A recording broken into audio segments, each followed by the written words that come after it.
मुख्य पृष्ठ पौराणिक कहानियां। कहानी मानव जीवन और शरीर दुर्लभ है। नवंबर 2, 20,230 टिप्पणियां। कहानी मानव जीवन और शरीर दुर्लभ है। एक बार की बात है, एक दयालु राजा ने एक लोहार की दुर्दशा देखकर उसको चंदन का बगीचा उपहार में दे दिया। Story for YouTube videos. लेकिन उस लोहार को चंदन के पेड़ों की कीमत का कोई ज्ञान नहीं था, लेकिन वो ये जानता था कि लकड़ी की तुलना में उसके कोयले थोड़े महंगे बिकते हैं, इसलिए उसने पेड़ों को काटा और उन्हें कोयले के रूप बदल के बेच दिया। धीरे धीरे पूरा बगीचा खत्म हो गया। कुछ दिनों बाद राजा उस लोहार के घर के पास से ही गुजर रहा था। राजा ने सोचा कि लोहार अब बहुत अमीर हो गया होगा, उसे मिलकर उसका हालचाल पूछता चालू।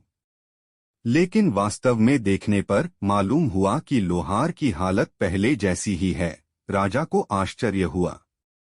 राजा को लोहार ने बगीचे के साथ क्या किया उसका पता चला। राजा को लोहार की अज्ञानता से दुख हुआ। राजा ने लोहार से पूछा, क्या तुम्हारे पास उन पेड़ों का कोई हिस्सा बचा है?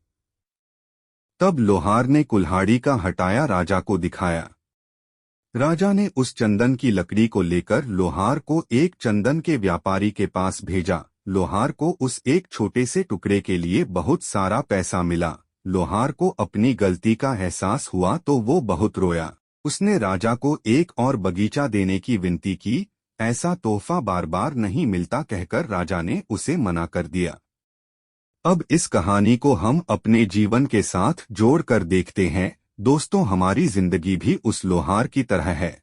हमें अपने जीवन का महत्व जीवन के अंतिम श्वासों में ही समझ आता है। जब हम समझते हैं तब हम कहते हैं, भगवान मुझे थोड़ा और समय दे दो, लेकिन उस समय मिलना असंभव है। मानव जीवन अनमोल है, ऐसी जिंदगी दोबारा नहीं मिलेगी।